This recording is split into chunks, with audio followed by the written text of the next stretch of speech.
Afternoon, ladies and gentlemen. Welcome to Solo ReacTalk. This afternoon, I'm going to be reacting to Star Wars vs. Warhammer 40K, episode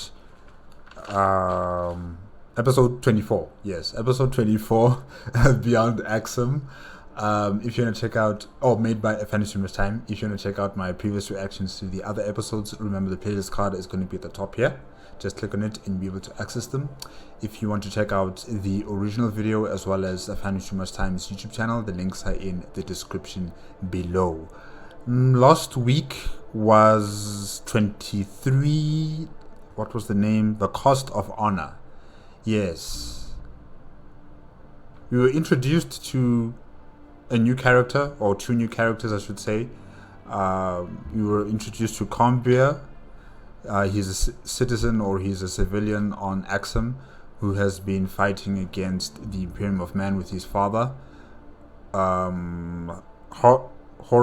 I think that was his name, Horad. And he was also joined with a very shady individual called Samuel. I thought Samuel was a defector from the Imperium of Man, but I have been told that he's a spy. So that was a bit of a shock for me. He didn't really cause any attention to himself. Samuel, I'm talking about Samuel. He didn't cause any attention to himself, and he was just talking with Combia and keeping him company. He also advised him to pack up and leave Axum as soon as possible with his mother after his father died on the battlefield. And I just thought he was a defector from the Imperium of Man, but no, the man's actually a spy. So I'm just wondering what's going to happen next with those group of civilians who are with this spy, and how is that going to unfold. We also dealt with Major's Dominus, Kali Delta. Yes, Kali Delta has been fighting against the clones and Commander Bile. She has been ripping them apart into pieces, bloody pieces.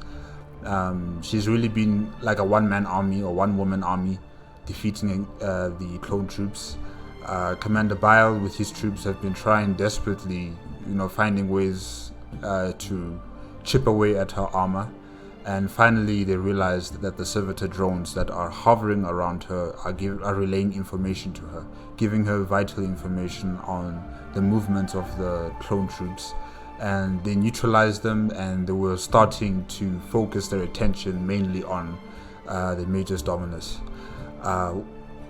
While that was happening, we had Merva as well as two other guardsmen trying to climb aboard a Imperial Knight. They succeeded. However, one of them was wounded terribly, and they all had to fit in this small cockpit inside the Imperial Knight. And now they have the machine moving, and Commander Bile is also dead. He was smushed by the Imperial Knight, if I'm not mistaken, and he's dead. So Major's Dominus gets to live and fight another day. And that battle there, I think it's over. I think it's concluded. All the clone troops have either been killed or are, incapacitated. And the Major's Dominus, as well as her people, if I can say that, have also left aboard the Imperial Knight. And that battle is concluded. Good luck to them. Good luck to Combia on his trip away from Axum with his mother. We are going to be focusing on the war beyond Axum. Yes, let me say it like that. The war beyond Axum. Okay, let's start. 3, 2, 1, go.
Heresy.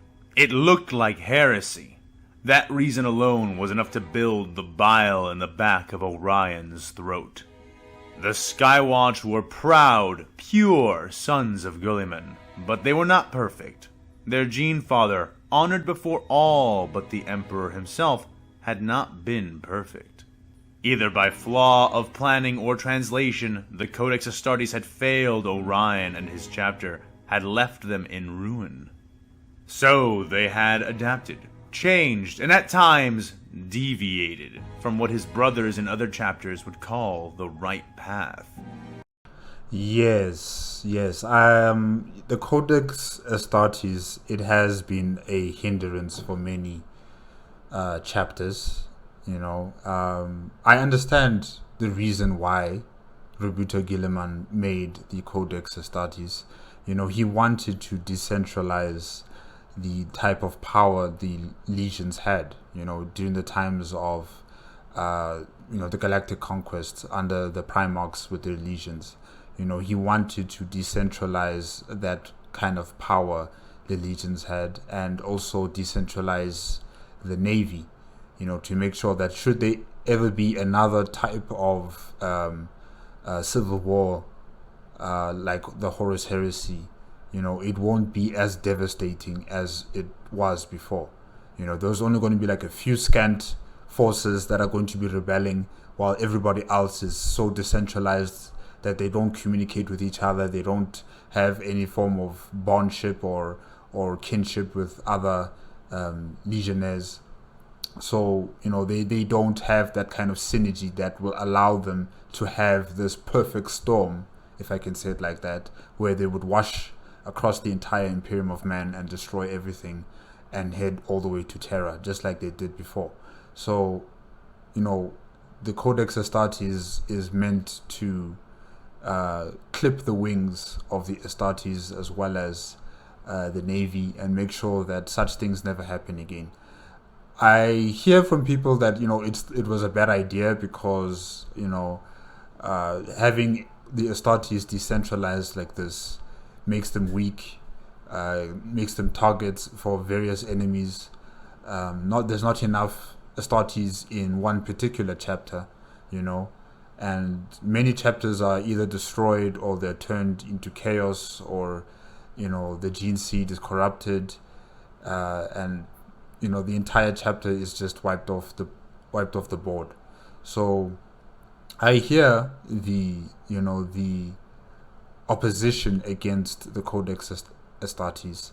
However, I also understand those that would want to bend the rules, not break them, but bend the rules, adapt to the new situation. And I guess that's what's happening with the Skywatch chapter. They are bending the rules, but they are not breaking the rules. Yeah, it's a fine line somewhere there. Okay, let's continue. In all of these changes, he was more than complicit, even if he did not originally enact them. But he would stand by them, all of them, each and every deviation, even before the judgment of his own Primarch. But of all of the deviations they had embraced, this one, surely, was the one he feared the most. The chapter master of the Skywatch resented the very aesthetic of the Librarius, if it could even be called that any longer. The old Marine was always made profoundly uncomfortable each time he was forced to come here. And already, despite not being within the walls of the Librarius proper, he could feel the twitches and emotion-laden sensations which signaled the beginning of his undesired anxiety. Lodged deep within the center of the Herald of Justice was the Circle of Vigilance, the organization which had come to replace the standard function of their chapter's former reservoir of psychic learning. Orion was old, but not nearly old enough to play witness to those strange founding times, when the first chapter masters of his venerable order made the controversial decisions that led to this. The Circle of Vigilance. Alright, so the Circle of Vigilance has replaced the Librarian, structure of the chapter. Is that what AFanWithTooMuchTime is saying? Okay. Alright, the Circle of Vigilance. Why are they called that exactly? The circle was not actually a single ring, but 10 interlocking rings, rooms, and passages designed for the exact purpose of this place. Is this thing like a prison? 10 circles. Okay. Within the outer 9 rings, no sign of anything one could call a librarius could be seen. Instead, layered and warded fortifications were presented. The witch-warded warriors, the Space Marine Neo-Watchers of his chapter, stood guard here, holding their vigil over their considerable defenses. They wore a wholly different panoply, donning burnished red armors and thick silver robes denoting them as what they were. Though most nodded their heads in his direction, and some even saluted his presence as he passed them, the chapter master of the Skywatch remained keenly aware of the fact that these were not his Marines. Not anymore. They belonged to Watchmaster Zarak, even if, ostensibly, the Watchmaster himself belonged to Orion. Despite this, the lack of direct authority over these warriors was not what he disliked most about the fortified outer rings of the structure. No, even if the Neo-Watchers acted as their own demi-chapter more often than he would like, even if their creation and maintenance put his entire chapter at risk of scrutiny and inquisitorial sanction, they were, if anything, the least troubling aspect of this entire arrangement. I don't know if AFanWithTooMuchTime did say where is this ring fortification based. Is it on the ship or is it on a planet right now, or what's happening? I'm not sure about the location of where this structure is exactly.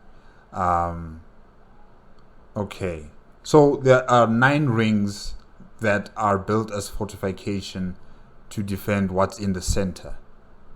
And these Neo-Watchers, Astartes, are part of this, Circle of Vigilance, led by the Watchmaster Zarak. Okay. These men were loyal, powerful, and every one had worn the blue skin and gold eyes of the Skywatch before becoming a Neo-Watcher. What truly made Orion's ancient hackles rise as he made his way deeper and deeper into the Circle of Vigilance was their weapons. Thrice blessed and sanctified by the ecclesiarchal hierophant of Mentessa Prime, bearing null blades, blank rounds, and even the vitally precious and always rare Psycho grenades. Psycho grenades? Whoa, alright, so there's vortex grenades and there's Psycho grenades. What do Psycho grenades do? Bothered Orion was not the nature of the rare arsenal, it was its orientation. With every choke point, hard point, pillbox, killing zone, and gun emplacement facing inward towards the final innermost ring where resided the true psychic resource of the chapter. Circle of Vigilance. Okay, alright. So they're not defending the circle. They are making sure that what's in the center of the structure stays in that place. They are the vigilant. They're the ones who must stand vigil or stand guard over what's happening in the center. Okay, alright. The warlock vigilance of the Skywatch. These details served as constant, if subtle, reminders of the unnatural nature of this arrangement, and how dangerous this particular deviancy from the Codex truly was. And yet he tolerated it, for while it was a terrible burden and risk on his chapter, it was also an undeniable strength, and one which had saved the Skywatch from certain failure on countless occasions. Throughout their many millennia of constant struggle and warfare, the different masters of the chapter had chosen to utilize the warlocks in a variety of ways. From more traditional combat roles, as anti-demonic strike forces, mind-eating interrogators, and more. Orion, however, preferred to use them for a different purpose: intelligence. With their eyes buried in the warp, they could find sight beyond sight, and had on many occasions gifted Orion with insights which lent him strategic guidance. Large red and silver garbed devastators lumbered alongside him. Blessed heavy flamers presented forward and lit, as if they expected a sudden swarm of gene stealers to storm them the instant they opened. The chapter master felt a cold sweat sheen his forehead as he felt his grip over the large blade he held tighten with a soft sigh of servo muscles. Orion had a frighteningly small amount of understanding as to why this place affected him so, and had 1,000,001 rationalizations for the nervous reaction he constantly displayed when approaching the chapter's psychers. Yet not one satisfied him. The answer he had decided to settle upon, at least for now, was simply that this place was as wrong as it was undeniably necessary. The entryway before him was large, both wide and tall enough for 2 dreadnoughts to walk side by side and still have room to spare.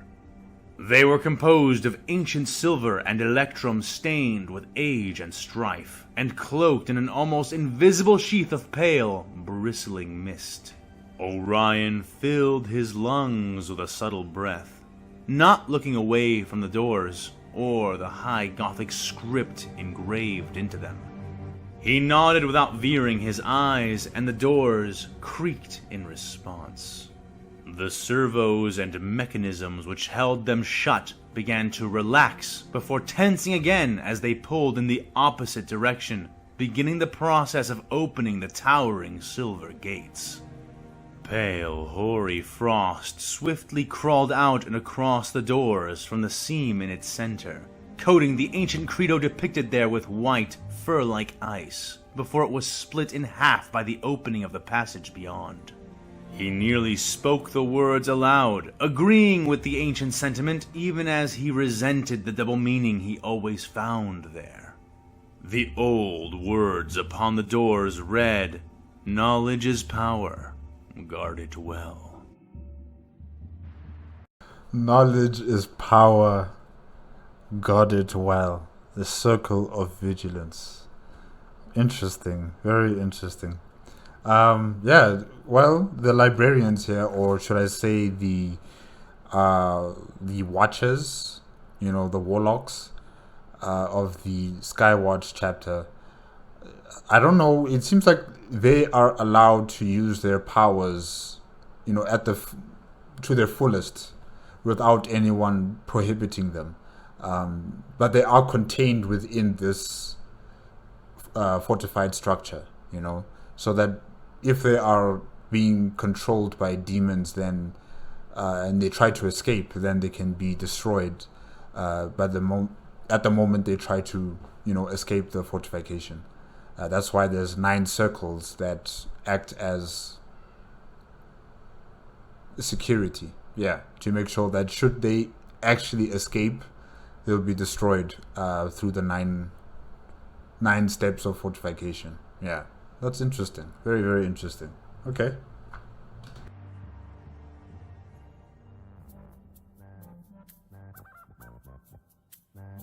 The band played like their lives depended on it, as they did every time. And every time, Boba knew they were right to assume it. How old is Boba currently? In this, during the Clone Wars, how old was he? Really? Yeah, this picture is kind of weird because I still see him as a kid. Okay, yeah, no, it's weird. It's really just weird. The young Fett clone had been grooming and growing his skills since his defeat in the attempted rescue of a Jedi from Count Dooku. Luckily, that client had paid in advance, and it had not taken him long to bounce back. Even now, he was admiring his recently repaired armor and newly integrated weaponry. It would be years yet before he grew large enough to truly inherit his father's Beskar. But until then, Jabba's credits and the equipment they made available for him would serve as a fine buffer. The slug and his pale, tentacle-headed attendant had started to take a liking to Fett and his crew of hunters, though this time he found himself languishing alone. Sitting within a booth near the wall, he felt the empty spaces where Dengar, Bosk, and the others would linger, though their absence was not necessarily an unwelcome sensation. The others had been busy spending their credits on personal vacations, personal matters, or had, like himself, decided to take time off in the form of a few private jobs. He had no idea how theirs had fared, but the Fett was now sitting on a tidy pile of funds that no one had to know too much about, in addition to his new equipment. He wasn't much for Jabba's frequent parties, but he also recognized that just by attending them, he'd single himself out in the slug's mind. And that was just as much a part of the job as anything else. Yeah, I remember him during Revenge of the Sith. Not Revenge of the Sith, Return of the Jedi. Yeah, Star Wars Return of the Jedi. You know, he was always been hanging around Jabba the Hutt's, castle or palace on Tatooine. You know, just walking around, lounging around with the women and, just enjoying himself. And he was essentially, on call for Jabba the Hutt.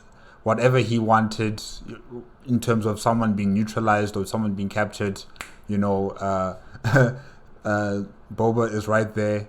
You can just call him and he will go on that mission. So yeah, I guess he's been doing this ever since he was young, hanging around Jabba the Hutt's place and just acting as someone who is available whenever the Hutt needs someone to be neutralized or captured. He was polishing his left gauntlet, rubbing a fine cloth across the durasteel which protected his knuckles, when he felt it. A sudden chill. He was quite attuned to it by now, the soft call of his instincts, and in the constant heat of Tatooine it was even easier to notice than usual. He felt hairs lifting around his body, meeting the inside of his suit. His every silent cell beginning to scream a warning. Danger was approaching. He took his helmet off the table in front of him and slid it on, activating his seals and running a quick check on his weapons, both the holstered ones and integrated units. It was as he concluded this that he heard the first signs of it, a rumble, and then what sounded like muffled clapping. Though he was not the only one to hear the sudden and evidently approaching ruckus, the band refused to stop playing until Bib Fortuna began to frantically wave a clawed hand in their direction. The music died, and the many associates, enforcers, dancers, hunters, slaves, smugglers, and assorted scum who filled the main room hushed their conversations, laughter, and debates, listening as one. What had at first sounded like claps and thumps were now recognizable as the throaty blasts of some kind of weapon. Gamorrean guards shuffled from the room, pushing out the door in a mob of eager, grunting muscle and fat. The guards are the pig-like aliens who are, protecting Jabba the Hutt, right? Those pigs. Yeah, okay. Soon their squeals and screams joined the distant noise, but not for long.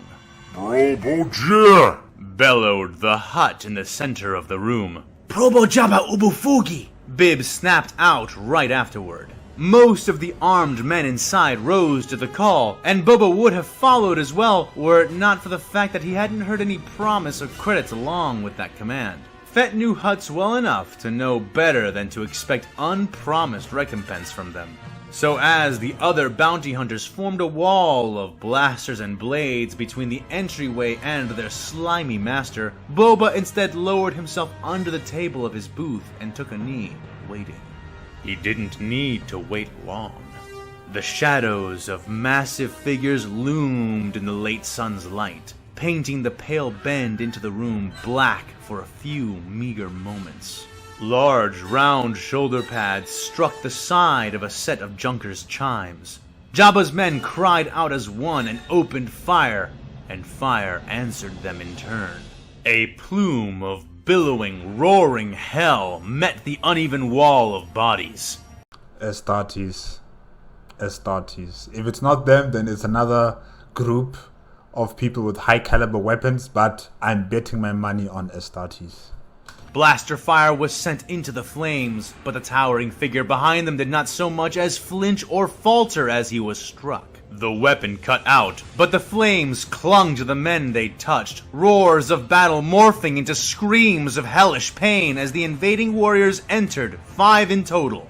Dressed in mechanized suits of green armor, which was heavily caked in alien livery and symbols, they entered without hesitation, silencing the roasting men with downward stomps of their roboticized feet.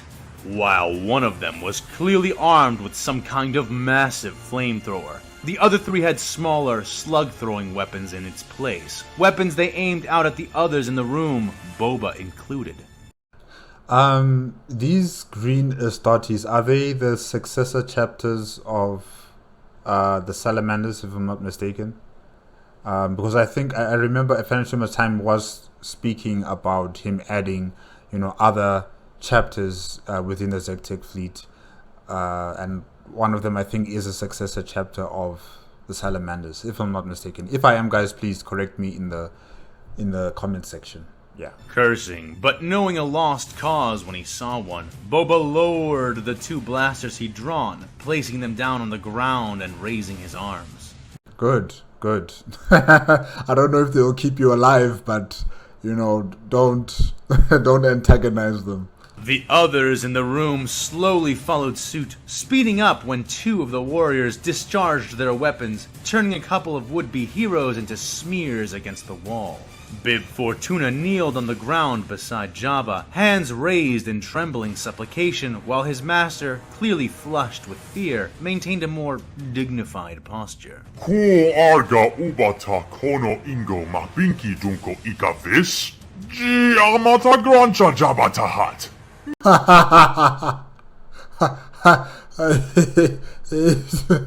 finished too much time, no.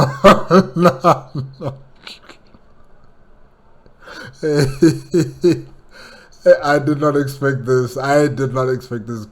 This is so funny. I don't know what he's saying. Okay, look, maybe there's some subtitles, but I didn't, get those from the YouTube video. But this is funny. This is just funny. Hey, what if you're swearing at us? AFanWithTooMuchTime. What if you're swearing at us and you don't know? You're saying these words. I don't know if you really know what they mean, or did you make it up, or like there's some sort of language dictionary for Star Wars civilizations. I don't know, but it's so funny. It's really funny. You're doing a good job. It's just that you might be swearing at us here. You don't know. Ma frinki arga nono arta anlawik. On ve revini chos chowang vi. Jabba demanded, though whoever these men were, they seemed unimpressed to the point of ignoring him. An uncommon sight. Having subdued the room, the 4 maintained their guarding positions, weapons leveled, saying nothing, and waiting. Soon enough, the sound of many booted footsteps could be heard echoing down towards them, drawing closer and closer. Men and women in bright green and white uniforms stormed inside, moving around the larger warriors that had come before them, half setting up to support them while the other half created a small cordon and saluted. Boba heard one final set of footfalls approaching, and watched on as an old man entered the main room and strode between the assembled and saluting officers, waving them to ease as he did. He leaned on a cane, no, a toothed sword of some kind, which he seemed to be using to support himself, though the Fett was uncertain if this was a sign of true impairment or an affect, for the man was huge. Not as large as the armored warriors that had breached the palace, but he was certainly the largest old man Boba had ever seen. He wore a tall red hat, and his matching coat was so heavy with medals, seals, and ornaments that they may have served as effective battle armor. Is this a commissar? And it was not just the symbols that impressed upon the clone that this man was of a respected station. The way his men watched him as he passed, the pride which emanated from them at his mere glance, these subtle signs spoke twice as loudly as the motley of medals the old man wore on his chest. His face was a history of lines and scars, and yet he wore an easy smile, even as he carefully picked his way over and around the smeared and charred corpses which lay in his path. The man came to stand before Jabba and gave the barest incline of his head. One of the larger warriors, the one who carried the flamethrower, left his position and came to stand beside the man, who then began to speak. His language was alien, but was promptly translated by the hulking soldier beside him. Boba Fett listened closely then, as the red old man introduced himself. Forbida to suva introdudu majesty. Ujiji ava urginki niba of fumta uba maya asva. Gigi ara replicati of ta imperium du mankind. An ara nuba arigava ta vis planitu. Jivudu apricia if uba gold anva duku questi che uvu. Translated the warrior. Jabba did not respond right away, sizing the man up, and then the men around them, before finally giving his answer. If dawaga ala du uba nibad, uba shuva ava judas bakaji, ta grancha Jabba su du benuti lust, antuja du skilva an kunfidu, jitinka dalava kulva bi, muka jiji kulva choba e opa ofo. This man is so talented as a voice actor. You're talented. You really are. Asva du questi, Gil angvag uba, anten, Gigi kaga deswi mogo, mukakavo matari, dovangi visplika uba mafa. Boba was both impressed and amused. Clearly Jabba had no choice, even if he insisted on acting as though he did. The invader in red did not seem perturbed by this though, more than happy to continue in that tone so long as it got him what he wanted. Boba leaned in slightly, attentive, making certain to memorize his name now that Jabba had asked for it. Manara sa Caiaphas Kane, Anji am nawa as du hero of ta imperium, said the translator. Caiaphas or Caiaphas Kane, okay. And I heard Hero of Terror. Alright. Alright, Caiaphas Kane. Right. Okay. Huh.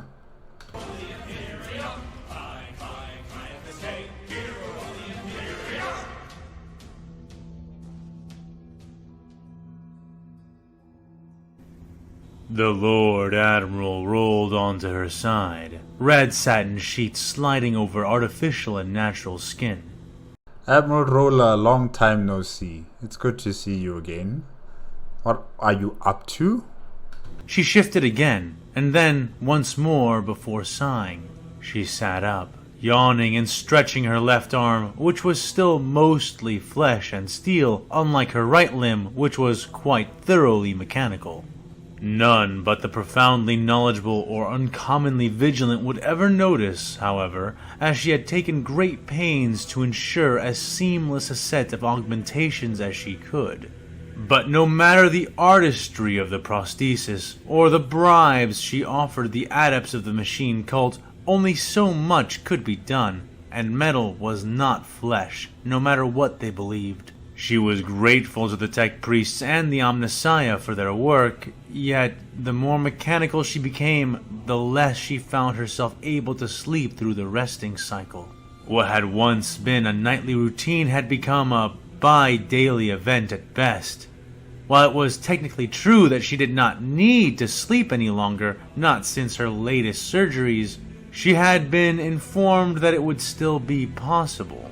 And in spite of how vulnerable she was while doing anything resembling sleep, Rolla Sindura still found herself desiring it deeply. It's really lonely at the top, it's lonely. Being the Admiral of Battlefleet Zektek, you are a target. You're a target for your enemies and your supposed friends. Everyone wants your position. Everyone wants to neutralize you because you are a hindrance to their plans. So, being the Admiral has its perks. You have your amenities, you have your space, you have a far better chance at surviving through situations that might occur. But still, your life is at peril. At any moment, at any time, place, date, you name it, you can die. You can die, But because they come from Warhammer 40K, those who are in power, those who are in the higher echelons of power, they have a far better chance at surviving and living and, having a life in the Imperium of Men compared to those who are in the middle and especially those who are in the lower strata of the society. So, yeah, it might be lonely at the top, but it's worth it. It's really worth it, I think. Yeah. The Admiral pushed her feet over the side of the bed and shivered as she felt the cold of the floor through her lower limbs, which mirrored her arms in that they too were divided between the half-mechanical and the wholly artificial.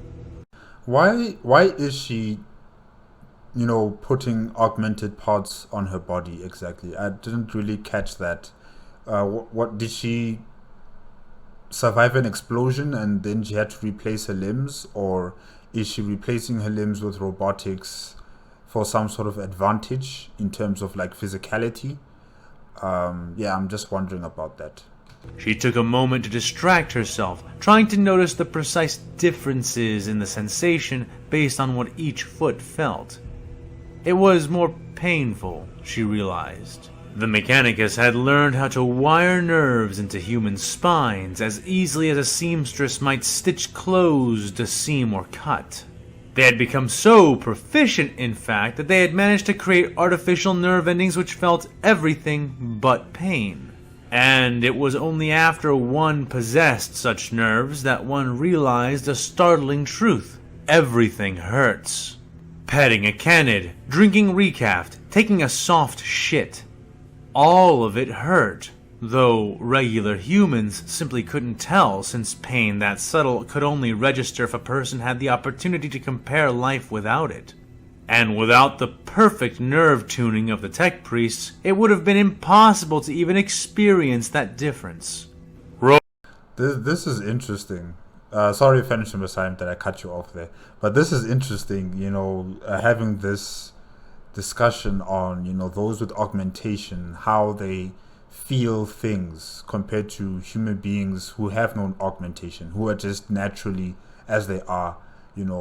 As soon as they were born, they've been feeling all these subtle pain receptors, if I can say it like that, throughout their entire lives. So they're used to it,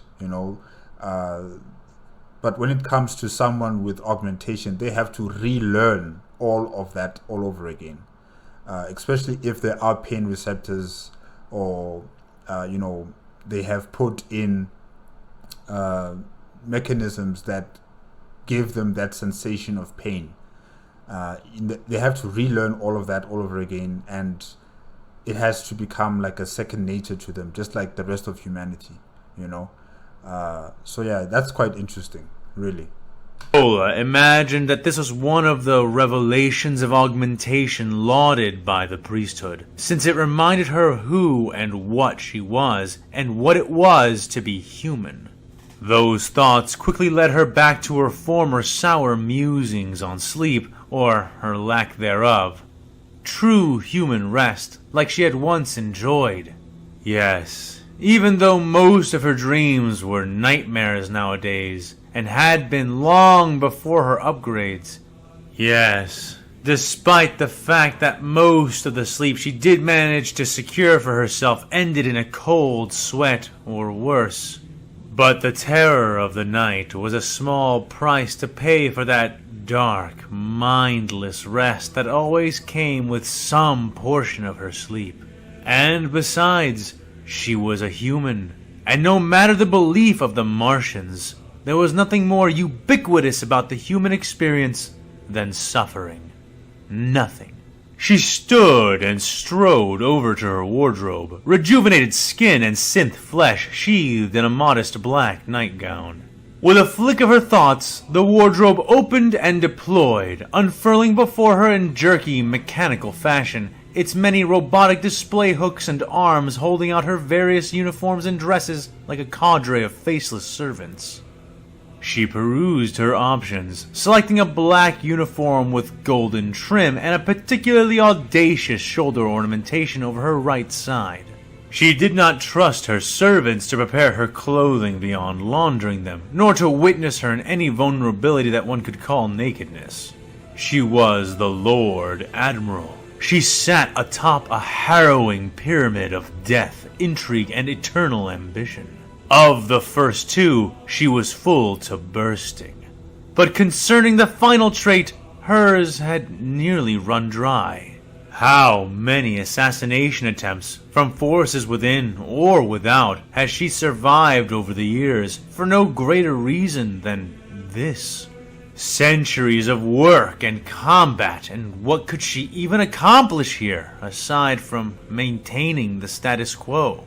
Now, however, things were starting to change. I also find it quite interesting when you think about what's her name again, Kali Delta, and how she has completely embraced who she is with her augmentation. She would take off her clothing, she would present herself to everyone, and everyone would see her as she is, as this mechanical, half human, half machine creature that is able to fight, that is able to kill people at will, with such speed and agility. And here is Admiral Roller not really ready to show that she's half human and half machine. She wants to conceal herself. She's not really comfortable in her own skin just yet.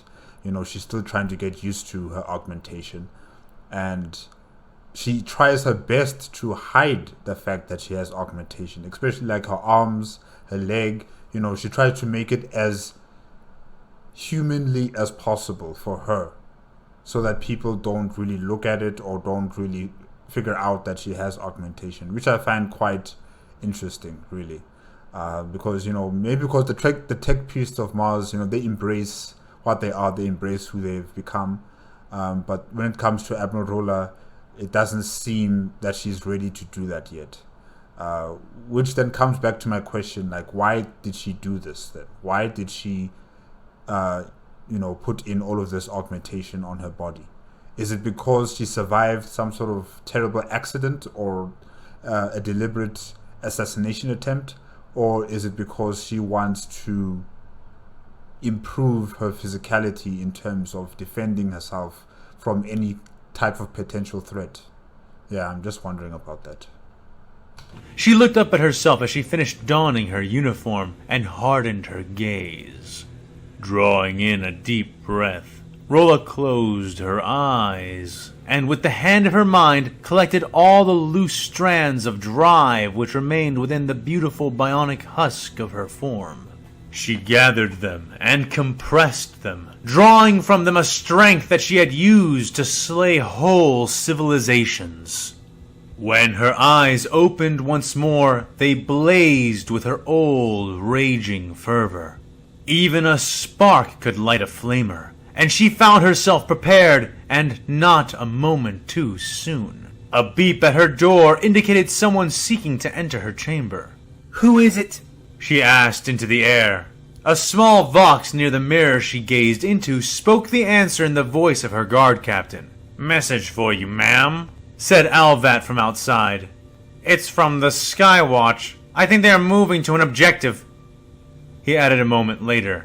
She nodded, though he could not see it. She had been expecting this. After all, Space Marines were what they were, and what they were was not idle.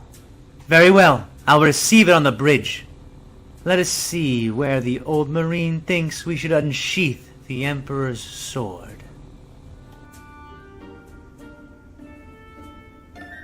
CT-7226, the clone trooper otherwise known as Bucket, spun in his chair, his helmeted head lolling lazily from side to side. Dr. Sheena tried not to pay any attention to his fidgeting, knowing it was his own way of coping with the silent stress which filled the air. Hey Bucket, hey Sheena. Instead, she redirected her focus to the lab results being projected before her hover chair. The images, reports, and various results of tests played out before the Syrian scientist in a slow stream of movement. Her ample brow creased, and she rubbed her aching eyes. She was unsure if she had been getting adequate sleep, but knew her eyes would be tired either way. After all, she had been doing a lot of work. All of it, in fact. Sheena hated doing this all on her own, but she had no choice in the matter. After what she had discovered about the source of Captain Kraken's orders, she knew the Supreme Chancellor could not be trusted. In fact, precious few could. They were sitting, waiting inside the room of one such rare individual right at this very moment. Or at least, a person she thought fell into that category. The very notion of trusting anyone with any of this made her skin crawl, much less someone she did not even know. But she had no choice in the matter. None. After all, while she could run blood tests, follow up reports, compile data, perform analysis, and test her hypotheses all on her own, she could not make a difference without the aid of Padme Amidala. Okay. Yeah, that's an interesting decision to make, Sheena.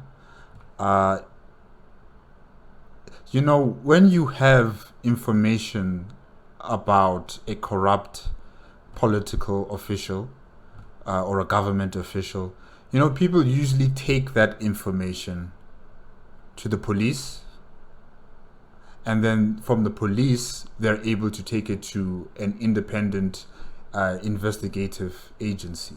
You know, for instance, if I were to make an example of the United States of America, they have their federal investigative agencies, right? And one of them is the FBI. The FBI, investigates their government officials. They investigate their political officials. They investigate, various types of serious and high-level forms of crime, and this sort of case would be sent to the FBI for them to investigate and ascertain whether any of it has any type of truth behind it, and if it can be, taken forward into prosecution. Just like in my country, in South Africa, we have the Hawks, which are like the FBI of the United States of America, and we also have a Chapter 9 institution provisioned in the Constitution that allows an agency called the Public Protector, to investigate any type of maladministration or corruption or anything that deals with society and the government.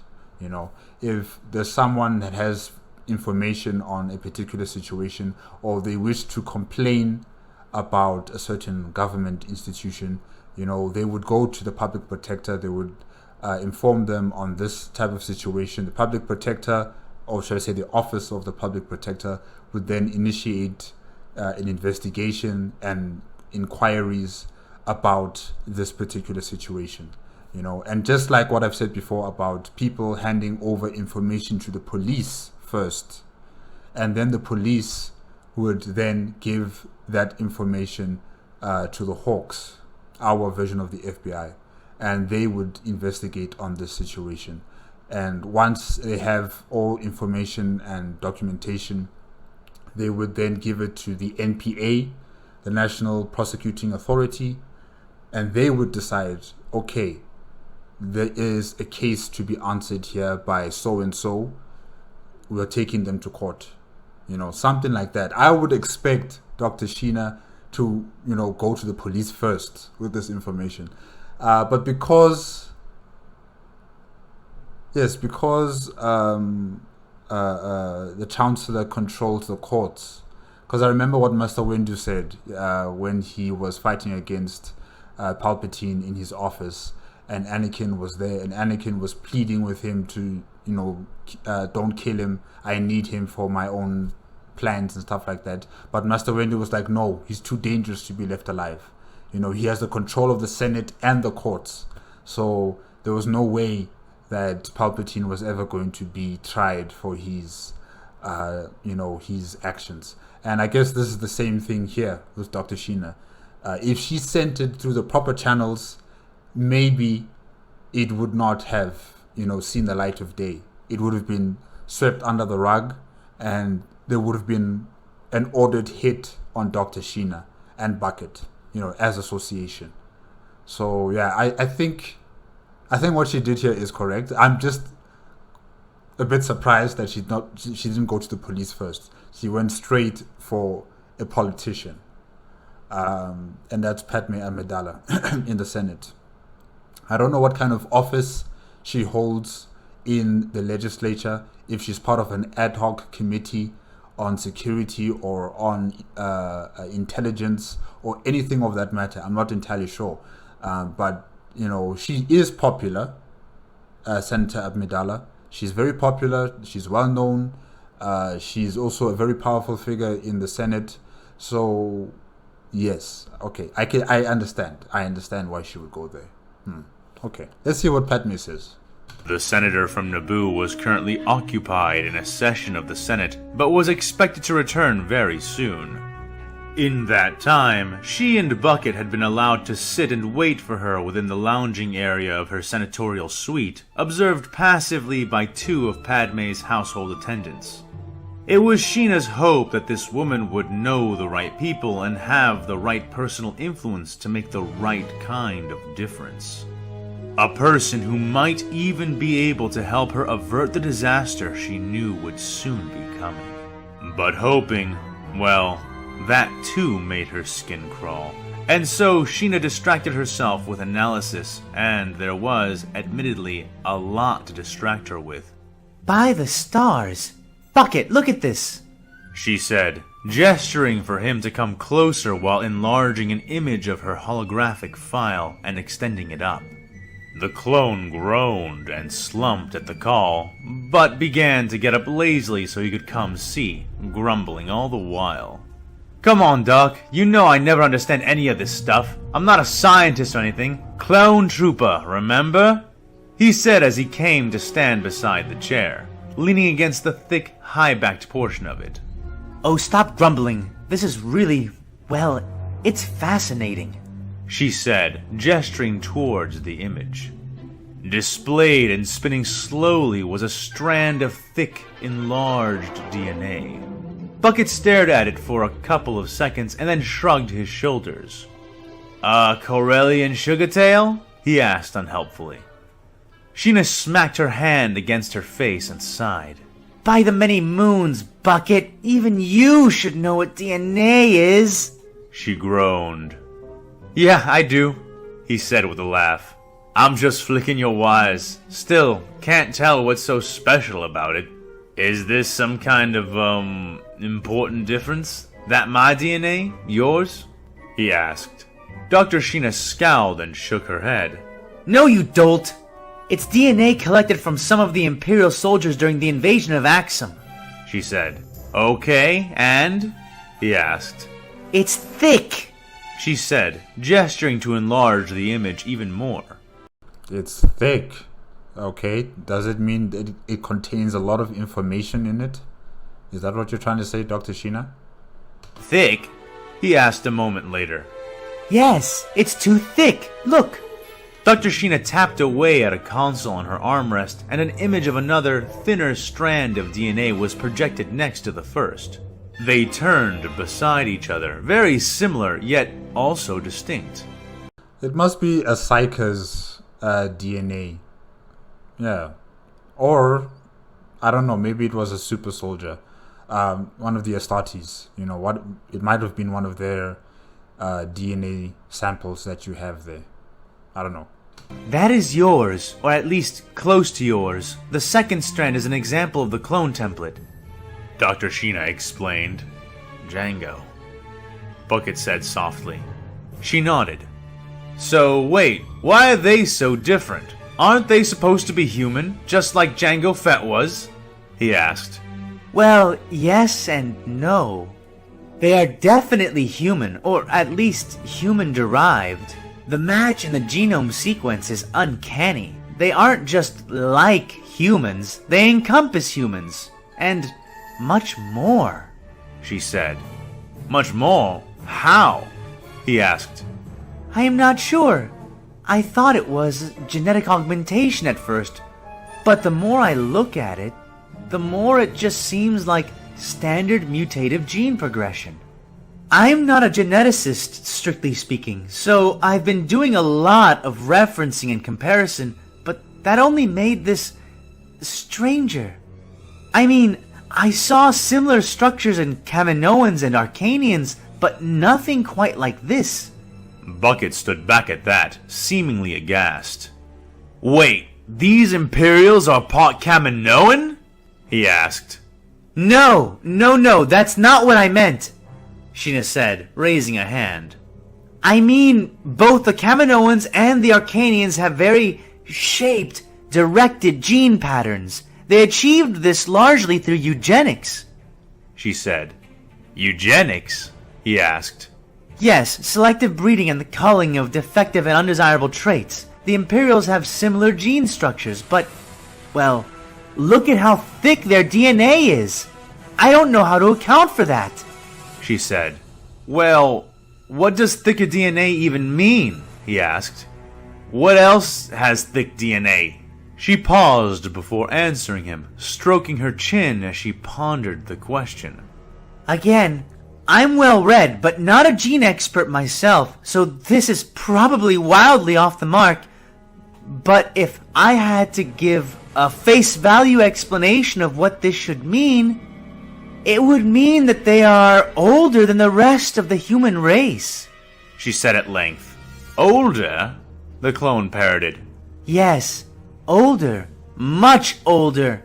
Between 80 and 60,000 years older if I had to guess. But that doesn't make any sense. Even accounting for light speed relativity, the difference is so drastic it almost implies time travel. She was cut off as the doors into the senator's suite slid open with a rustle. There are many possibilities when it comes to the warp and its effects on our perceived reality. There are many avenues and many possibilities when it comes to the immaterium. So, yes, it could be time travel, it could be anything. Both Sheena and her clone bodyguard snapped rigid and turned to see who was entering, both slackening at the same time as well when they saw Padme and her attendants begin to filter in. You know, Padme's house or Padme's apartment should be a goal for anybody. I mean, look at this place. Look at this place, guys. Imagine having your apartment with such a view. Although this would be dangerous because if you have children or if you are absent-minded, you could just fall off and you'll fall to your death. So maybe with a bit more railing, but otherwise everything here is just so spectacular, and really it's like a place where I would want to wake up every morning and just sit there, drink my tea, watch television, listen to the radio or something. It's amazing. Dr. Sheena, Padme greeted, smiling warmly as she came to take the woman's hand in both of her own. It's a pleasure to meet you, and your escort as well. Bucket beamed inside his helmet, and Sheena offered a nervous smile of her own. Thank you for seeing me, Senator.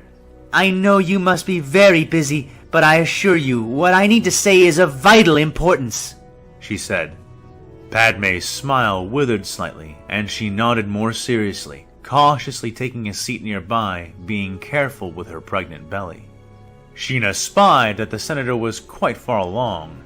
I actually kind of forgot that she was pregnant.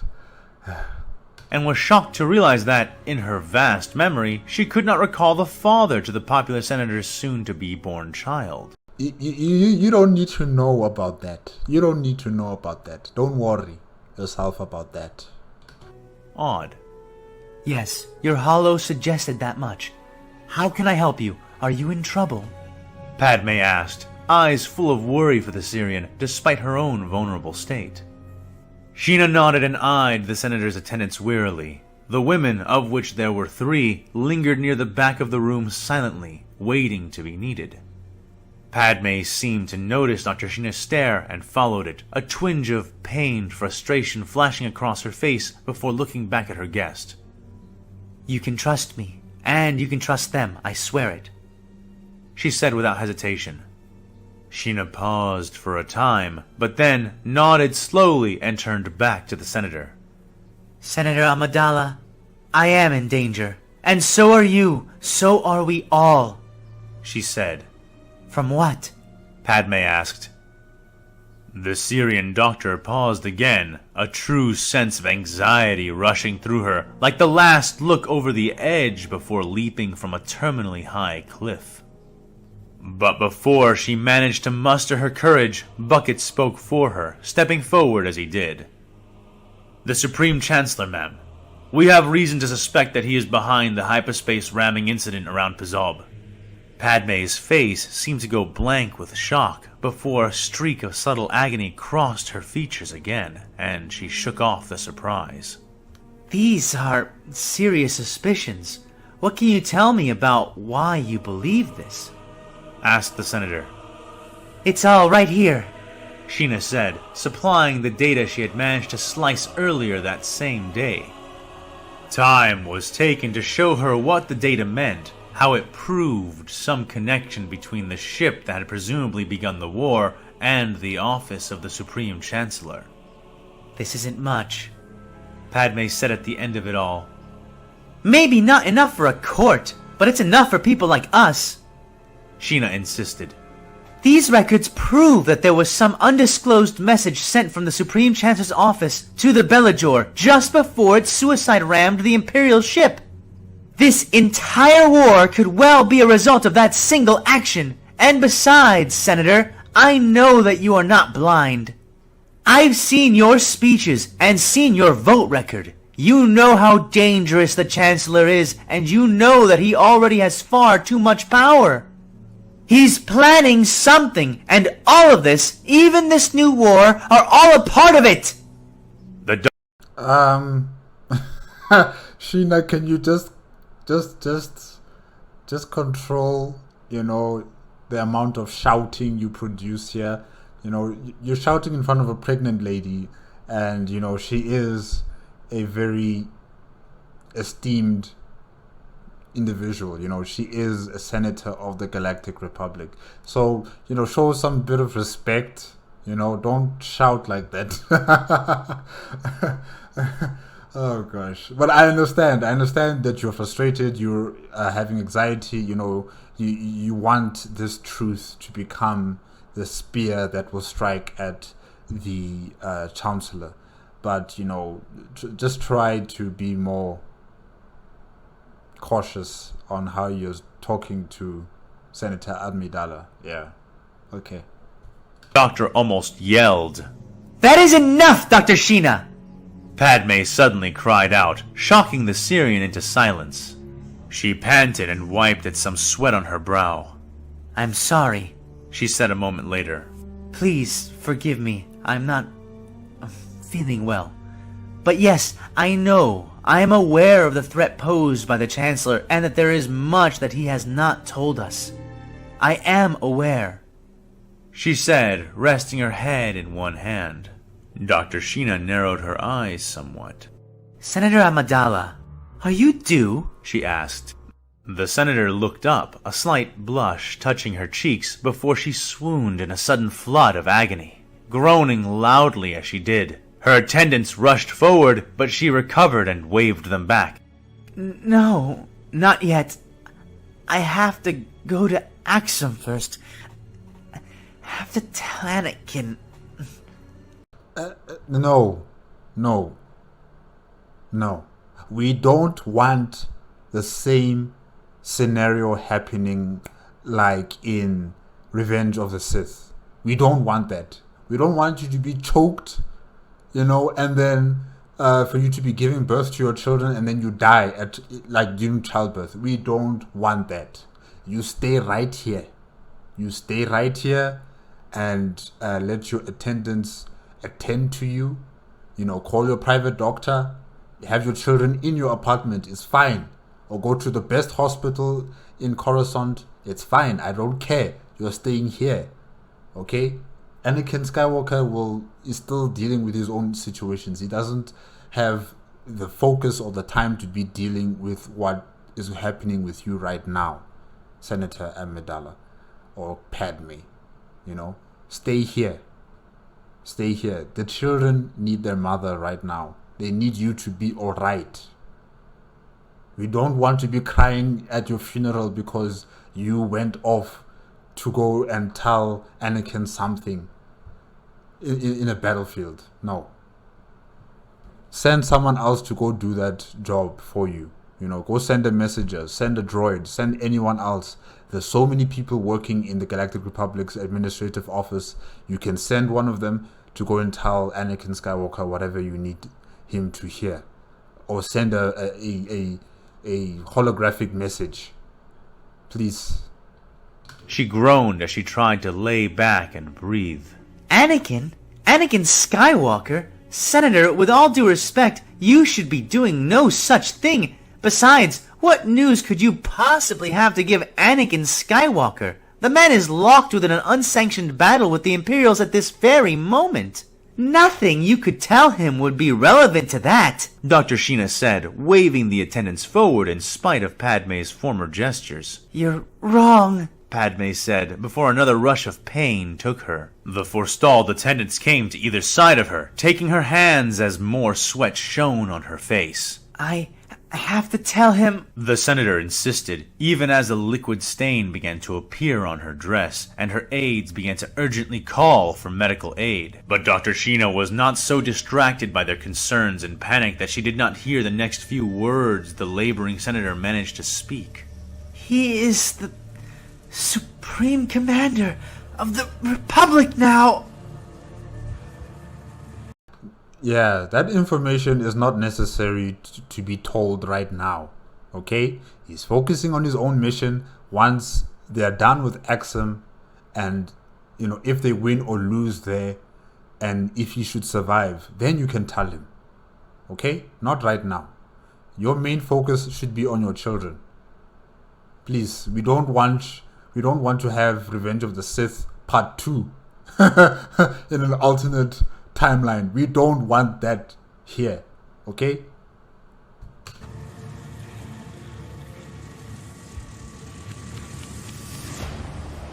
Davik Thune had ensured that there were at least 2 strike cruisers cutting across the skies of Raxus Secundus, even before the battle within the void had become a foregone affair. Amid an oncoming ocean of particulate death and strobing light-based lethality, the world below them had elected to activate a series of powerful overlapping shield generators.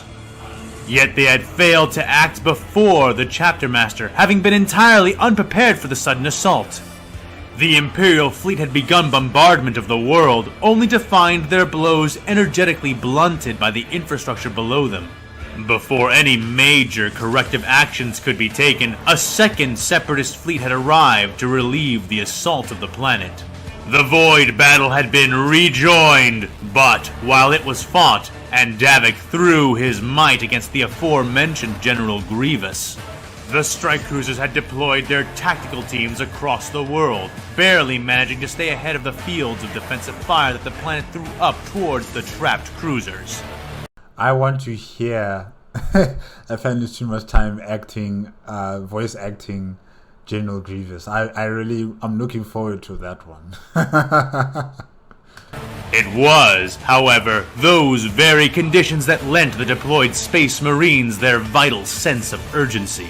Landing amid artistically crafted cities, plains of burning gold, and polar ice caps shrouded in haloed auroras, the only binding similarity between their locations was their objectives, their targets. The massive and vital planetary shield generators. The deployed tactical and assault squads were swift and lethal, calling down reinforcements when they earned significant footholds and swiftly building a force on several combat theaters. They sought, one and all, to break into the defensive installations which surrounded each of their tactical objectives. In minutes, each and every one of the shield generators were under assault, and tens of minutes later, they would begin to fall, one by one. Brother Arachnus stood guard around a smoldering corner within a massive room. Beside him was the huge, energetically pulsating generator, humming and filling the air with a static charge that caused a slight fuzzing in his helmet's auspex. But not enough of one to prevent him from noticing the approaching droids. He hefted his mighty bolter and looked down the sights. Though the room was very large, with an extremely high ceiling, most of that space was taken up by the shield-emitting machinery it was meant to house, forcing the remaining interior space into cramped walkways, gangways, and elevated grated balconies and their adjoining ramps. This, in turn, forced the droids to march in columns, their weaker, thinner units moving forward as faltering shields for their more advanced units behind.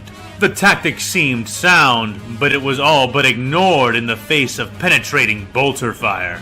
B-1 battle droids, B-2 battle droids, and even destroyers found themselves all but helpless in the face of the Astartes' chosen weapon. Wait a minute, but the destroyers?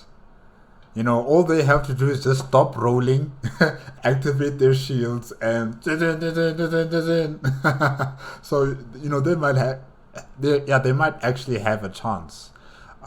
Maybe. I don't know. No. Well, if there's enough of them on the battlefield, it's going to be difficult for the droids. I think it's going to be really difficult for the battle droids. I think they can only defeat the Astartes with overwhelming numbers. You know, not sending out a few battle droids to deal with this platoon of Astartes or that platoon of Astartes. You guys need like huge armies of non-ending, continuous, battles of these battle droids coming out and fighting against the Astartes continuously, non-stop until they are down. I think that's the only way. I don't know. Admittedly, the shielded destroyer droids needed to be shot at before they unrolled and opened their shields. But doing so was a trivial game for the Space Marine, and one which he had mastered in little time. This time, however, the tactic was different. The destroyers advanced from the front, already deployed and crawling along at their snail's pace, while behind them, the skinny, skeletal-like B-1s marched in rank. And behind them, the similar but endlessly more problematic black skeletons of the commando droids, each one bearing a thick, humming vibro sword, marched as well. Okay, alright. Whose plan was this? Was this General Grievous's plan? Wow, okay, alright. That's a blasted puzzle. The Space Marine said to himself, Can't shoot through them. Toss a grenade and the black ones will toss it back. And if I close for melee, the white ones will scrap themselves, buying chances for the black ones to skew. Whoa!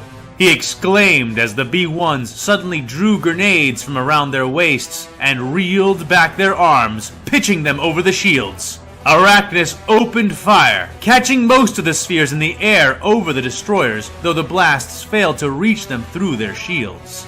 He caught one of the grenades that had been tossed over, pitching it back and kicking the other two that landed nearby to the same effect, bouncing the deadly explosives off the walls and grates to veer back towards the droids. But they all detonated too soon to catch them. The destroyers opened fire while he was distracted, and the Marine was shoved back behind his corner by the sudden heated impact of one of their larger particle bolts. He checked his smoldering armor, finding 2 impact sites on the left side of his chest, both bleached of their paint and puckered but intact. He grinned, actually feeling a bit of earned adrenaline flood his system as he peeked back at their advancing lines. The white skeletons were drawing out more grenades even as he watched. This time, he took the initiative, charging out before they had time to reel back their arms for another toss. He fired a few shots to cover himself, the destroyers returning fire almost right away, but failing to connect with him as he ran and reached the wall across from where he had started, jogging forward on powered mechanical muscles. He hit the wall, but did not stop, his thick ceramite boots stomping dents into the vertical metal surface as he charged up its side, gaining altitude rapidly before reaching up with his left hand and grasping the lip of one of the lower hanging metal balconies. As he did, he allowed his right arm to aim downward, holding his thick bolter one-handed as he hung above them, unloading the full magazine into the droids below him. The maligned machines hesitated and even seemed to panic, half simply dropping their grenades to the ground as they attempted to fire up at him, while the other half stupidly activated and tossed the explosives, making themselves prime targets for his bolts. Most of the white skeletons and half of the black were eradicated right away, either caught in sprays of bolter fire or in the sudden blasts born from their own intercepted grenades. Once more, the destroyers proved resilient, though they had a lot of trouble managing their aim directly upwards. Ammo expended, Arachnus cursed and tossed away his blessed bolter and released the foot of the metal balcony, dropping. I mean, guys, have you seen a destroyer face its cannons upward? I don't even think it's possible for them to do that, you know. I think their back is just so rigid and just so slanted, like, you know, like a moon, that they can't really lift their guns up that way. It'll be so funny just to watch them do that. Down on top of both of the destroyers beneath him as he whipped out his combat knife in a single fluid motion. His boots hit the energy fields with solid thumps and screeches of reactive radiation, but after their force was stolen away, his feet began to sink through the fields almost instantly, the destroyers struggling to orient and fire accurately with the long noses of their rifles once his body began slipping past their shields. He crushed both of the destroyers under either boot, hacking their heads off with his knife before they fell away, backtracking rapidly out of the aftermath and only narrowly managing to avoid the energetic strikes of the remaining 4 commandos. Arachnus hopped onto his toes and began to bob and weave his massive form, making himself unpredictable, flipping his knife into a reverse grip as the 4 agile abominations spread out and drove in, aiming to cut him down from several different angles. The symmetry of their machine minds was perfect, too perfect. For a mortal man, such calculations would have been superior, yet for an Astartes, such things, while still blindingly fast, were predictable. When he observed the even spacing between all 4 vectors, their synchronized striking patterns, and their use of ordered, almost predetermined executions, Arachnus realized these combat AI were far from the most lethal he had ever contended with. Which was good, because they outnumbered him by a large margin. Once more, he took the initiative, running in towards their center and diving down into a boot-first slide. The 2 who had attempted to flank him found themselves scraping unwillingly past their target, servos screeching as they attempted to redirect their momentum to catch him. The 2 near the center drove their swords down, seeking to impale the Marine as he slid low between them. His blade-bearing hand deflected one strike, while the other, free hand, slapped the flat of one of the blades, knocking it aside and taking the offending droid by the wrist. It all happened in mere milliseconds, and then he was past, dragging one of the black skeletons after him as he rolled upright, crushing and smashing it against his knees and body as he did, letting it drop once he had risen and stomping over its face and chest. The remaining 3 had not paused to mourn their 4th, however, and now they all drove in from the center, each covering the other. Arachnus reached down with a numb, free hand, fumbling for a smoke grenade as he retreated back. The delay in his reaction almost cost him dearly as the droids forced him to hasten his retreat, cutting shallow slices out of his armor as they sought his vitals. Yeah, I mean, you're doing good so far, but still, they're pushing you. You're making mistakes right now. Yeah, this is quite interesting. I think we need to see more of the battle droids act or make plans like this. I don't know who is making the plans for them behind the scenes. I'm thinking it is General Grievous, or it could be another one of these separatist generals. But I like the idea of having the destroyers up in front, the B1s, and the what do they call them? The black droids here. I forgot what they're called again. But yeah, having them behind them, using a different type of tactic against this one Astartes is proving to be useful. Maybe if they had more battle droids here, like a lot more to deal with this Astartes, maybe it could work. But the Astartes is holding his own. He is in control of this situation. Yeah. Their vibroblades turning the ceramite they touched to fine powder. The adamantium blade of his knife held back their most lethal strikes, however, and after a brief round of parrying and counter-strikes, he leapt back once more, throwing his smoke grenade into their faces.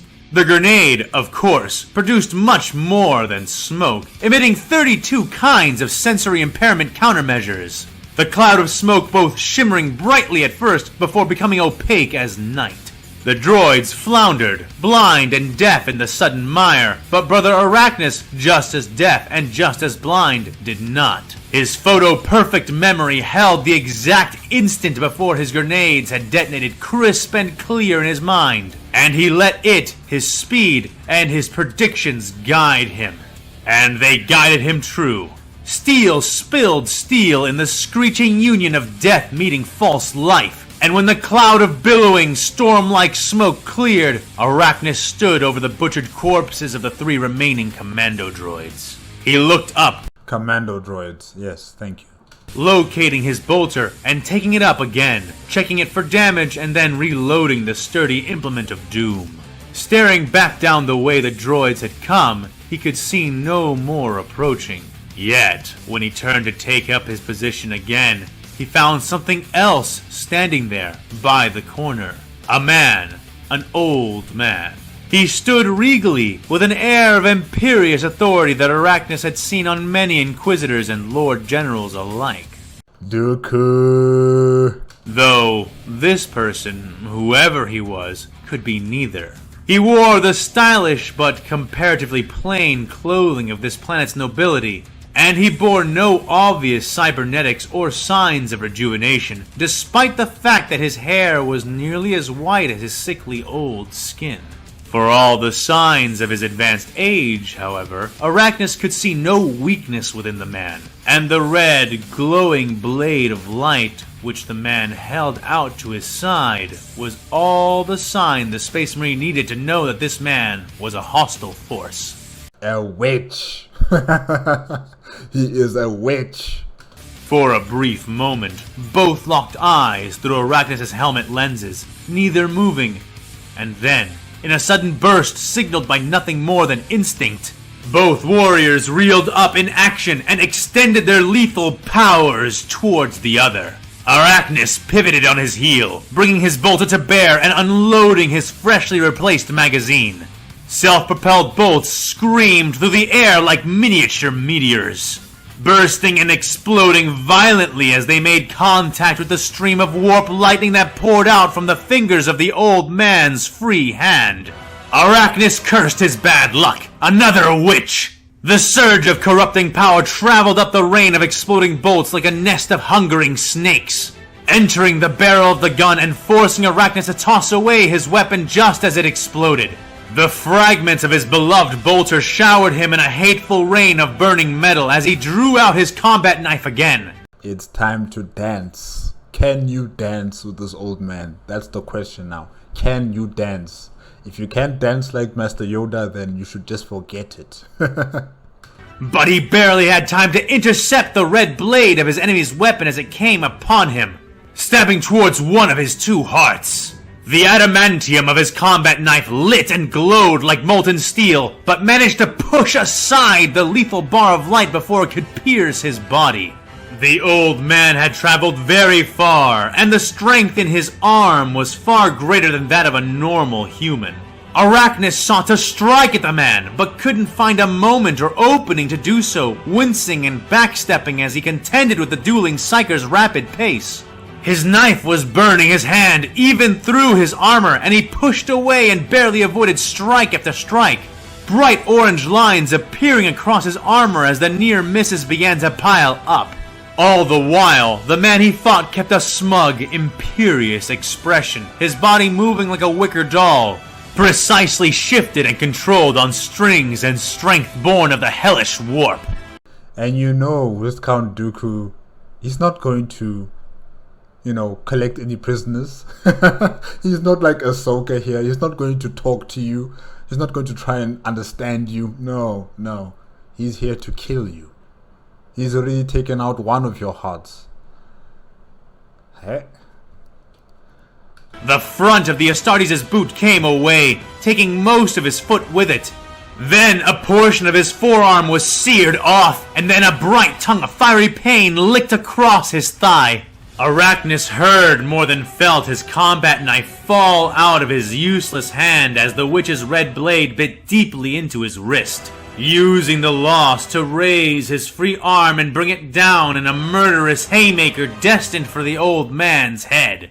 But this too was stopped when the psyker thrust his own free hand into the Space Marine's chest, pushing hard and throwing the warrior back against the wall, where his injuries forced him to slump down and collapse.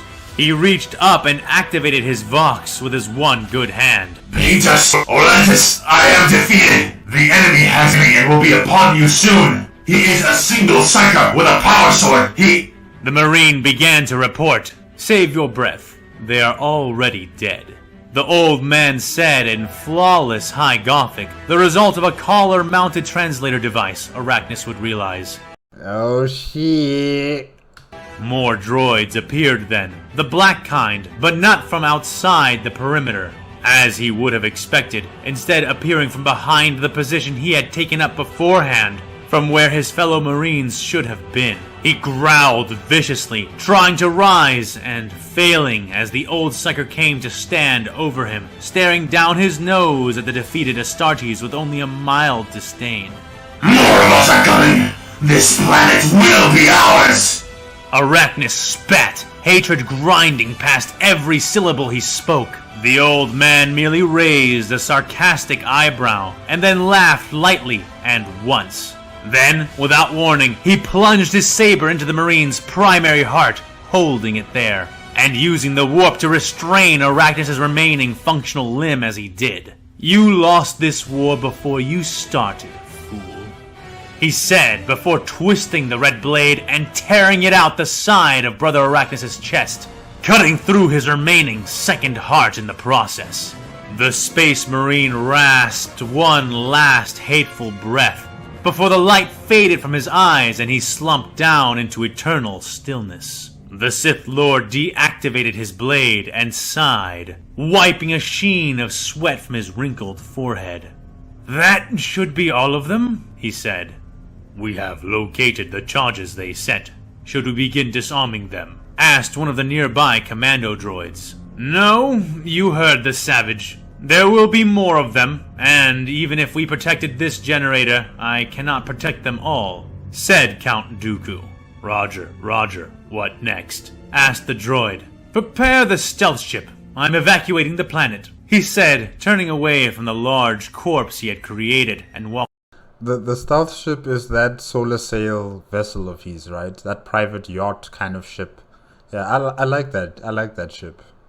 Toward. But how does it go into hyperspace? They never really showed us that part. They showed us, him launching with the ship and going into space, and you'd see the solar sail coming out. and that's it. And then a few moments later, we would see him at Coruscant. And I'm asking myself, like, how did he get there? where are the hyperdrive engines on this private stealth ship of his? But anyways, it's a nice design. I really did like it. Yeah. To the hangar. Very well. Shall I inform the rest of the Separatist Council? The droid asked, following at Dooku's right as the other commando droids began to salvage what they could from the dead Marine, as they had done with the others. And risk informing the Imperials of my intentions? No. And besides, with the arrival of this new foe, I do believe that the Council has now outlived its purpose. Assure them that the shields will hold, and that Grievous will come for them. Say no more than that. If they ask for me, inform them that I am valiantly defending their safety. The Sith Lord said. He then turned to the droid and paused. How is General Grievous progressing on his front? He asked. The droid paused for a moment, receiving information before responding. Not well. It appears that General Grievous will be unable to prevent the Imperial fleet from continuing its bombardment. Estimations dictate it will be anywhere from 10 to 30 minutes before the bombardment resumes, it said. Count Dooku considered that, and then shrugged, continuing on his way. A pity. Truly a pity. Damn.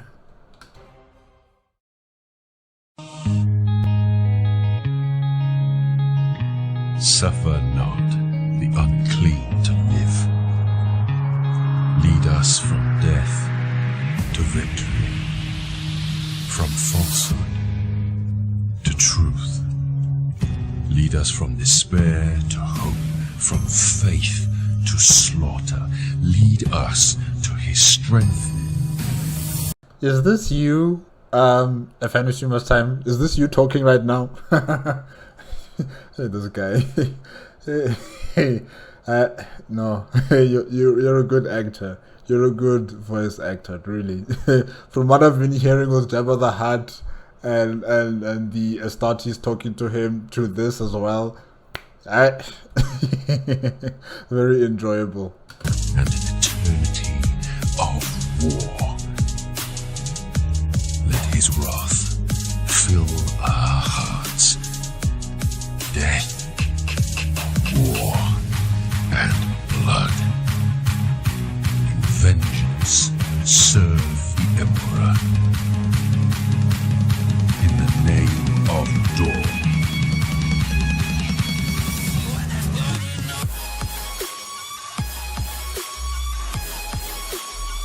Is this an anime? I don't know this one. Guys, if you know this anime, or AFanWithTooMuchTime, if you're watching my reaction, please tell me where did you get this. I need to see this. That was cool. That split second of whatever that was that just descended to the planet. They look like giant bullets, instead of missiles or anything of the sort. It just looked like a giant bullet descending to the planet. Yeah, this looks cool. I want to see this anime. If it is an anime, or maybe it's a music video, I don't know. But yeah, guys, if you know it, please send me the name of this anime in the comments below. Wow.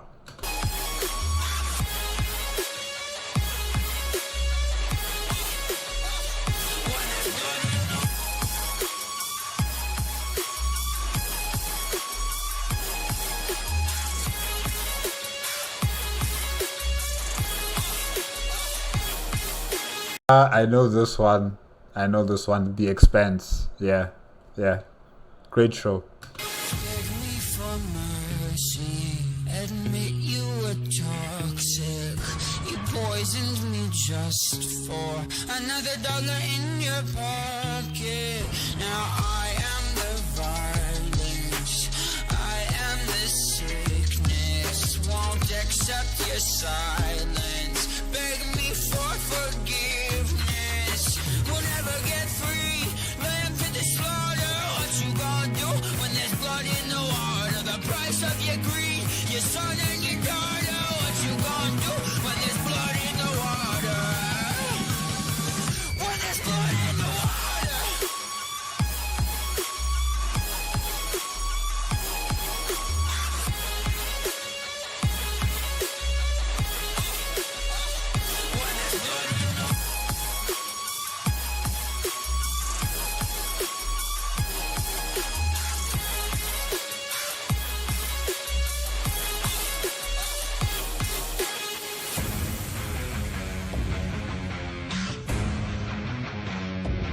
This suits so well, you know, what's happening here with the music. Really, it suits so well. Yeah, it's good. It's good. This is part of the, what was that movie called again? That Superman movie, I forgot. Man of Steel, right? Yeah.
Imperial ship destroyed. Initiate Emergency repair. Admiral! Systems failing! Hull bulking! We can't take much more! Engaging Brace for impact!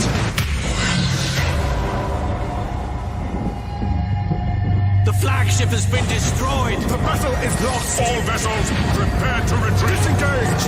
Disengage! Captain, DDoS contact. All ahead full! Maximum burn! Prepare warp engines. Disengaging! Across 1,000 worlds we fight for our survival. Those that would tear humanity down are legion. Our forces are few.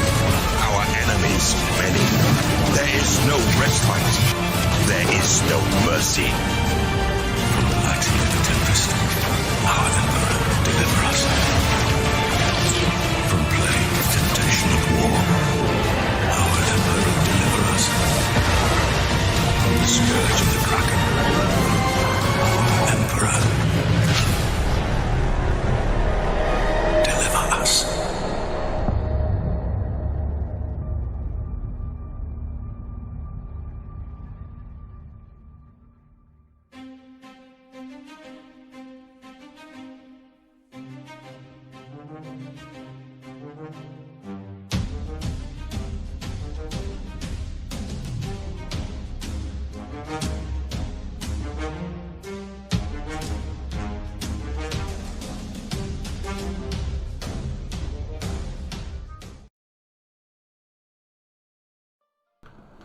Okay, guys, that is it with Star Wars vs. Warhammer 40K episode 24, Beyond Axum, made by AFanWithTooMuchTime. Before I start, let me just say the voice acting was superb in this episode. It's always superb in, all the episodes that, AFanWithTooMuchTime voice accent, but with this one particular, especially because of, of Jabba the Hutt, as well as the Astartes who was translating for Cypher's Kane, when he was talking. So yeah, that was so funny and so entertaining. I don't know what were they saying, But I'm sure it was, hello, how are you? My name is this, my name is that. I am part of this, I'm part of that. And we are here for you to give us something. I don't know. I don't know. Some sort of like unconditional surrender or something. Yeah, I don't know. But it really, it was so entertaining to listen to the discussion that we're having, especially with Jabba the Hutt. Sounding a bit stressed, a bit, and shouting a bit louder and faster at the same time. It was just so funny. But yeah, it was good. It was really good. Guys, yeah, we also got to see Chapter Master Orion. He is heading for the Circle of Vigilance. He's about to talk with one of the warlocks that are in the center of the Circle of Vigilance about something, about future plans. Admiral Rola has been, or should I say, she's still trying to acclimatize to her new augmentation. She's still trying to figure out, what kind of career path or life is she going to be having in the Star Wars galaxy, because, in the Imperium of Man, she had, structure, she had expectation, she had an ambition on what she wanted to become, how she wanted to achieve it, and all of these dreams of hers in the Imperium of Man. But now that part of her life has been cut out, and now she's here, and she doesn't really know what is she going to be doing here. She is still having the position as an admiral, but what does it mean in this new reality that they live in? She's still, trying to ascertain that answer. And then we also got to see Boba Fett, yeah, still looking very young, a kid. He is clever enough not to start a fight with these guys, with the Astartes and the Commissar. So I'm sure they're going to be using his services, probably, I don't know, in the future. So I guess we'll see him again. And we also got to see Bucket and Sheena, Dr. Sheena. They were talking to Senator Amidala about the information on the Supreme Chancellor probably starting the war against the Imperium of Man. And Padme, she is surprised and concerned about this information, but she did say that it's not enough information or evidence to put the blame squarely on the Chancellor. That's as far as they got. And then she was focusing on Anakin Skywalker and wanting to tell him that he is the new Supreme Commander of the Galactic Republic's armies. So I don't know where that's heading off to now, because she's also having, some serious health issues because the babies are coming. And yeah, like there's so many things hanging up in the air around Padme right now that I'm not sure which one is going to be completed first. Is the one of telling Anakin Skywalker that he's the Supreme Chancellor, Supreme Commander going to be the first one? Or is the one of the information about the Supreme Chancellor going to be, put out into public? Or the most important one, will she have her children first? Make sure that they're safe, make sure that they're healthy, and then she can start focusing on the other two options that she has on the table. But right now, I'm standing with she must stay at home or stay at a hospital, have these children, and then once she's better, once she feels she can get back to work, then she can do whatever she wants. But for now, she must be there for these children. She must hold these children in her arms. She must give them their names, and then when she feels that she's okay for going back to work, then she can do whatever she wants. So Padme, please don't repeat Revenge of the Sith, please. Watching it once is enough. We don't want to head down that same scenario again, okay? We just don't. And then we also got to hear about Count Dooku and this particular Astartes, Arachnus. He was fighting against the battle droids, and the battle droids really surprised me. They really had a different type of procedure in attacking the Astartes, a different type of tactic. It worked, however, it was just not enough. There was not enough of them to really pin the Astartes down and defeat him. There was just not enough of them. They needed like hundreds, maybe thousands of them just to defeat one Astartes. I think that's how much they need. But yeah, they are really adapting to the situation far faster than I thought, really. And yeah, Count Dooku came in there, asked the Astartes, do you want to dance? Do you want to dance? After he destroyed his bolter gun, he was asking, do you want to dance? And the Astartes obliged, they danced. However, he could not catch up with him. He could not catch up with this old man. That's why I said, like, if you want to face against Dooku, you have to make sure that you are as swift and as agile and as focused as Master Yoda when it comes to, facing up against Count Dooku. You need to be at his level. If you don't even scratch the surface, then forget it. You're not going to make it against this guy. But yeah, it's good to see that Count Dooku is also in the fray, and I wonder what's next for him. Since he's now thrown the Separatist Council under the bus, he's left them for death, or for dead.